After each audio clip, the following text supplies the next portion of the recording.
My ex-husband threw me out of our house with just $27 in my purse. 3 days later, a stranger knelt in front of me and said something that changed my life forever. Miss Nguyen, we have been looking for you for 15 years. First I thought he was crazy. Then he opened an old steel box that belonged to my mother. And everything I knew about my family turned out to be a lie. My name is Nguyen. I am 36 years old. 3 days before that moment, I was standing on a sidewalk staring at the house I had called home for 14 years. The front door was open. My husband Daniel stood inside with his arms crossed.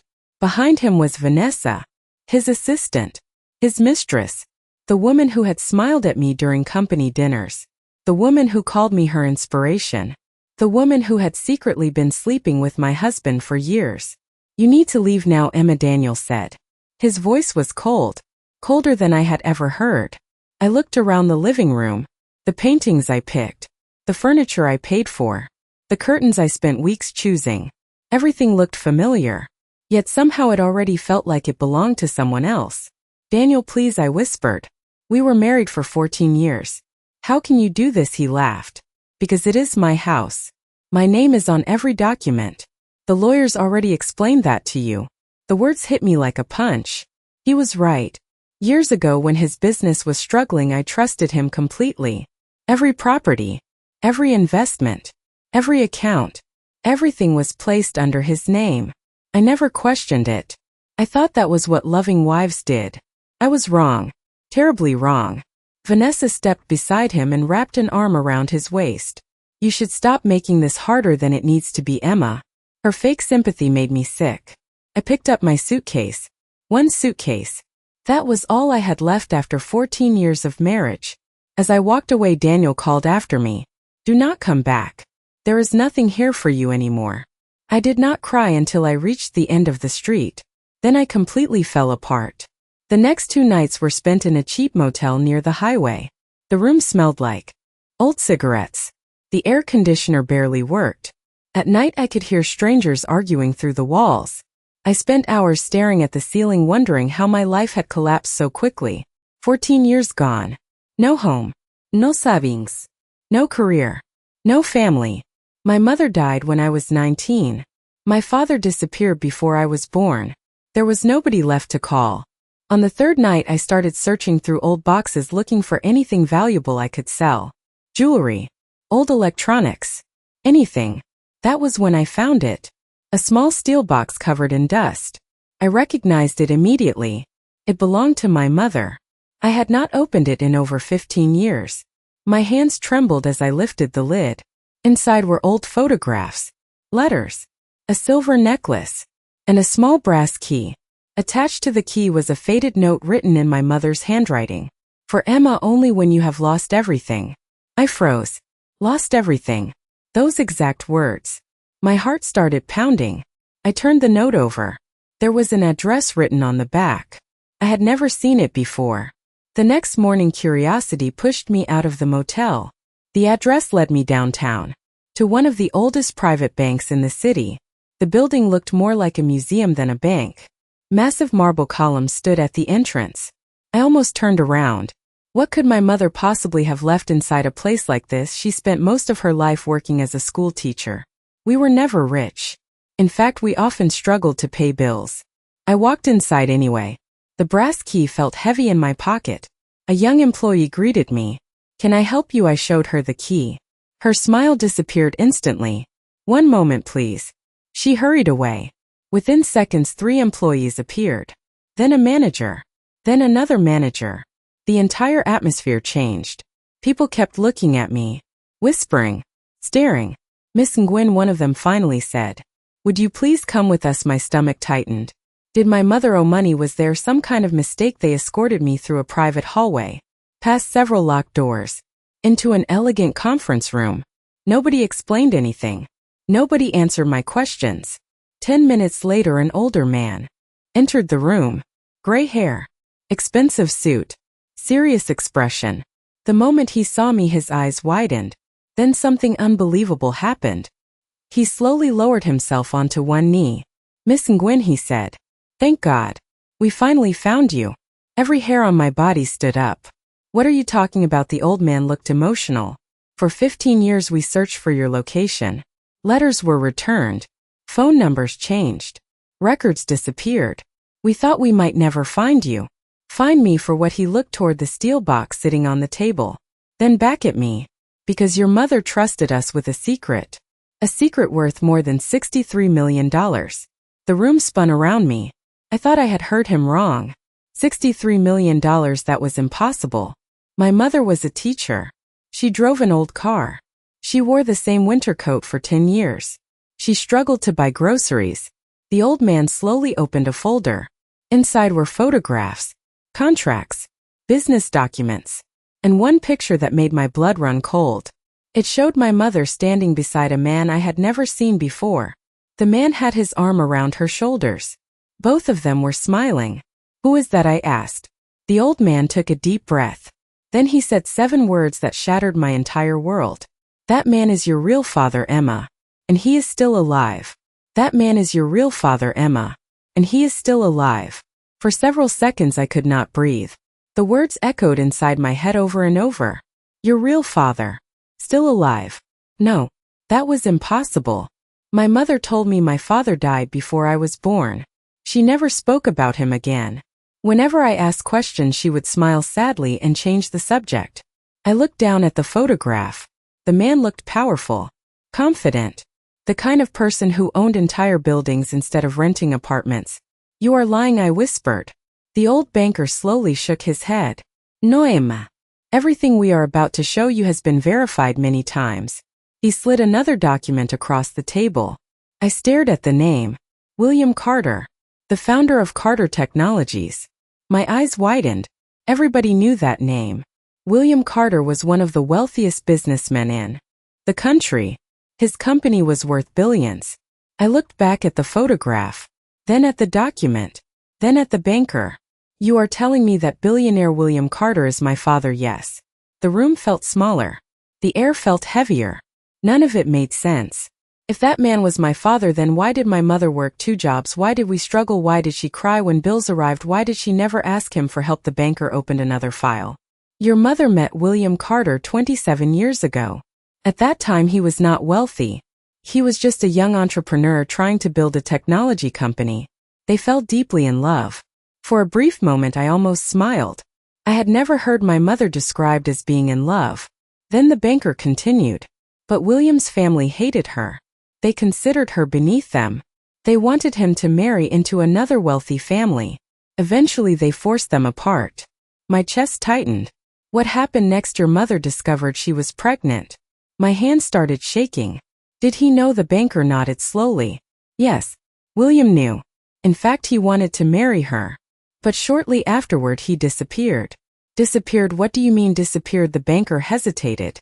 Then he answered. There was an accident involving a private plane. Everyone believed William had died. The company leadership changed. Control passed to other family members. Your mother believed he was gone forever. I stared at him in disbelief. Then how is he alive? Because the accident was staged. My heart nearly stopped. What? For 20 years William lived under another identity. Someone wanted control of the company. Someone wanted his inheritance. Someone wanted him dead. The room became silent. I felt like I was listening to a movie plot, not my own life. Who did it? The banker looked uncomfortable. That is a much longer story. One that William himself wants to explain. I blinked. William wants to explain? Yes. He has been searching for you for years.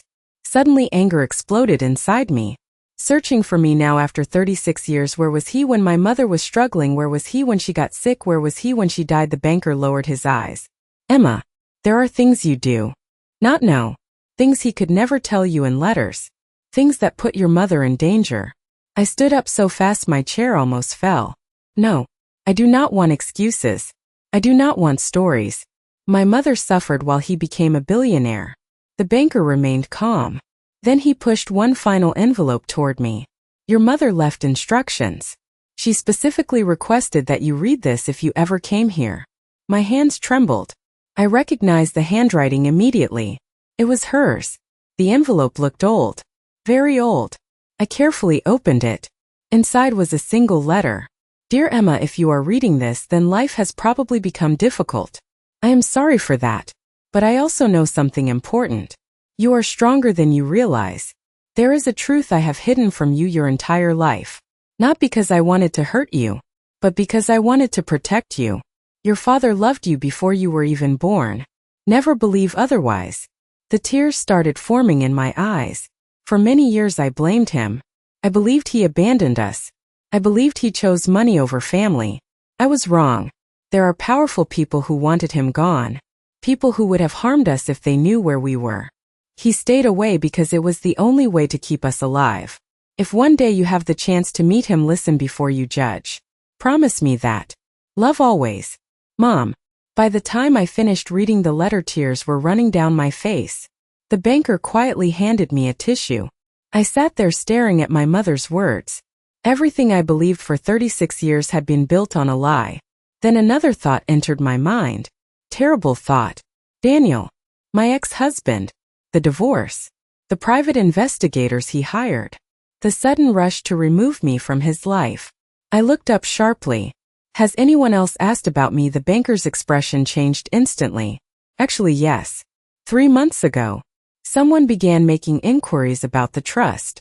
My stomach dropped. Who? We cannot reveal names. But whoever it was spent a large amount of money trying to locate hidden family assets connected to your mother. Cold fear spread through my body. Daniel. It had to be Daniel. Suddenly everything made sense. The affair. The divorce. The speed. The cruelty. He was not just leaving me.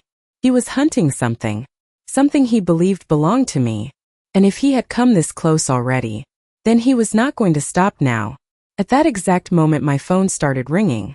The screen lit up with a familiar name. Daniel. For the first time since our divorce. He was calling me. And somehow deep inside I knew. He had just discovered that I found the truth. The screen glowed with Daniel's name. For a moment I simply stared at it. My heart pounded so hard it hurt. He had not called once since the divorce. Not when I was sleeping in a motel. Not when I was struggling to buy food. Not when he threw 14 years of marriage into the trash. But now he was calling. The timing was too perfect. Slowly I answered. Hello. For several seconds there was only silence. Then I heard his voice. Emma. Where are you? No apology. No concern. No kindness.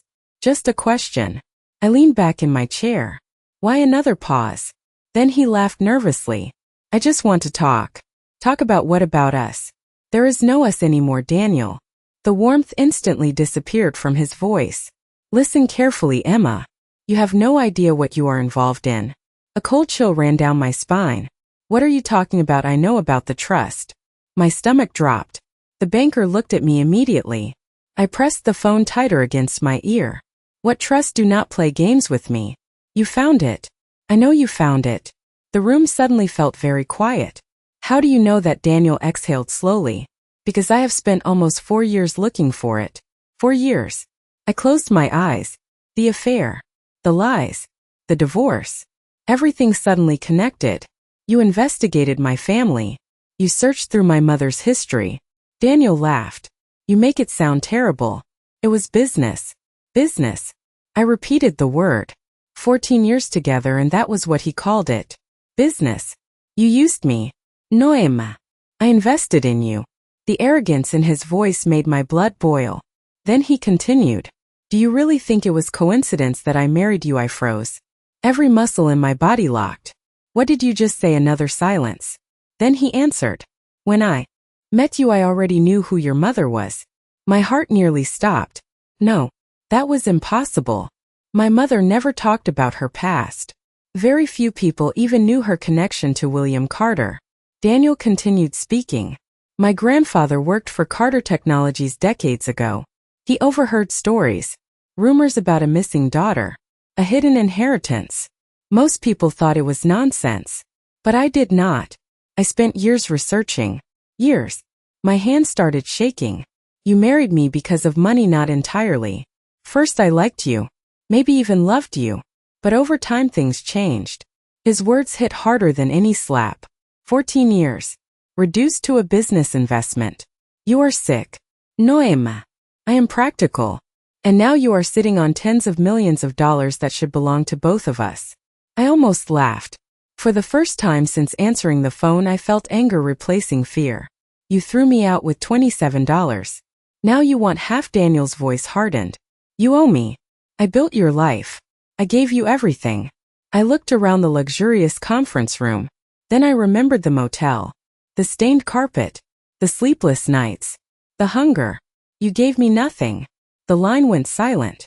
Then Daniel spoke in a low, dangerous voice. You think this is over? It is not. There are people looking for that money. People much more dangerous than me. Before I could answer, the call disconnected. I slowly lowered the phone. The banker looked concerned. What did he say? I told him everything. Every word. Every confession. When I finished, the old man looked grim. That is not good. What do you mean? He folded his hands. Emma, there is something we have not told you. Of course there is. At this point, nothing would surprise me anymore. The banker sighed. The trust is worth $63 million. But that is only part of your inheritance. My eyes narrowed. Part. He nodded. Your father controls assets worth several $billion. Several billion. The number sounded unreal. Then why leave me $63 million? Because that trust was created by your mother. The rest belongs to your father. And he intends to give it to you personally. The room spun again. This was too much. Too fast. I needed air. I needed time. Instead, the banker stood up. There is someone waiting upstairs. Who? The answer came from the doorway. Me. The voice was deep, calm, familiar. Not because I had heard it before, but because it somehow sounded like my own. I turned slowly. A tall man stood there. Silver hair. Sharp blue eyes. Expensive dark suit. For a moment nobody moved. Nobody spoke. The man stared at me like he was afraid I might disappear. Then I noticed something strange. His eyes were full of tears. Emma. My name sounded different when he said it. Like he had been waiting decades to speak it aloud. I stood frozen. Every emotion crashed together inside me. Confusion. Anger. Curiosity. Pain. Hope. This man was a stranger. Yet somehow he was also my father. 36 years. 36 years without a single birthday together. Without a single Christmas. Without a single hug. And now he stood only a few feet away. I wanted answers. I wanted explanations. I wanted to scream at him. Instead, one question escaped my lips. Why? The tears finally rolled down his face. Because I thought staying away would keep you alive. The room fell silent. William Carter took one slow step toward me. Then another. For 36 years I dreamed about this moment. And now that it was finally here, I was not sure whether to embrace him or walk away forever. Then the elevator doors behind him opened. 3 security guards rushed out, their faces tense. One of them looked directly at William. Sir, we have a problem. Someone has breached the building security system. William immediately turned serious. Who? The guard swallowed hard. Daniel Brooks. And he is not alone. Daniel Brooks. And he is not alone. The words hit the room like an explosion. William Carter instantly turned toward the security guards. How many people? At least 6. Maybe more. They are in the underground parking area, trying to access private elevators. Everyone's expression changed. The banker's face turned pale. The guards reached for their radios. And I just stood there, trying to understand how my life had become a nightmare in less than a week. William looked directly at me. Emma, we need to leave now. I crossed my arms. No, not until someone explains what is happening. His jaw tightened. This is not the time. Then make it the time. For 36 years nobody told me the truth. I am done being kept in the dark. For a moment nobody spoke. Finally William nodded. Fair enough. He turned toward the conference table. Sit down. Everyone remained standing except us. The security team continued monitoring updates through their earpieces. William looked older suddenly. Not like a billionaire. Not like a powerful businessman. Just a tired father carrying decades of regret. There is something you need to understand. The plane accident was not random. I already suspected that. The banker hinted as much. William continued. When my technology company started growing, several powerful investors wanted control. I refused. A group inside the company decided I was easier to remove than negotiate with. My stomach tightened. They tried to kill you. Yes. The answer came without hesitation. But they failed. I survived. Barely. Then why not come back? Because the people responsible were never caught. The room fell silent. William stared directly at me. The investigators discovered something worse. The group had started collecting information about everyone connected to me, including your mother. Including you. A chill spread through my body. You mean they knew about us? Yes. That was when I disappeared completely. Every official record connected to me vanished. Every photograph. Every address. Every account. I became someone else. For years I worked in secret trying to regain control of my company. Trying to identify everyone involved. Trying to make sure they could never reach you. I looked down at my hands. Part of me wanted to believe him. Part of me wanted to stay angry. 36 years is a long time to lose. No explanation could give that back. Then one of the guards suddenly spoke. Sir. Movement detected. Everyone looked up. What now? The guard checked his tablet. Several unauthorized devices have connected to the building network. William cursed under his breath. They are closer than I thought. I frowned. Who exactly is they? William exchanged a glance with the banker. Then he answered. That is the problem. We do not know. The room became silent again. Daniel was only one piece of the puzzle. Someone else was moving behind the scenes. Someone with resources. Someone with money. Someone capable of tracking private financial records. Suddenly another realization hit me. Daniel could never do all this alone. He was ambitious, manipulative, greedy, but not powerful enough. There was someone helping him. Someone pulling strings. My phone vibrated again. Another call. Unknown number. I almost ignored it. Then something told me to answer. Hello. For several seconds there was only static. Then a female voice spoke. Emma. My blood froze. I recognized the voice immediately. Vanessa. Daniel's mistress. What do you want? You need to leave the bank. Right now. I laughed bitterly. Why would I listen to you? Because Daniel is being used. The smile vanished from my face. What, you heard me? He thinks he is hunting an inheritance. But someone is hunting him too. The room became silent as everyone listened. Vanessa continued. There is a man Daniel has been meeting for months. A man who funded his investigation. A man who paid private detectives. A man who promised Daniel millions if he found you first. William stepped closer. Who is the man? Vanessa hesitated. Then she answered. Richard Carter. The name hit William like a bullet. His face instantly turned white. No. That is impossible. I looked between them. Who is Richard Carter? William slowly turned toward me. My younger brother. The room exploded with shock. Your brother? William nodded. For decades Richard believed the company should have belonged to him. When I disappeared he gained enormous influence. But he never gained complete control. Not while I was alive. Suddenly everything started making sense. The missing years. The investigations. The hidden inheritance. The divorce. Daniel was never the mastermind. He was a pawn. A useful idiot chasing money. And Richard Carter was the player moving the pieces. Another guard rushed into the room. Sir. We found them. Everyone turned. The guard looked serious.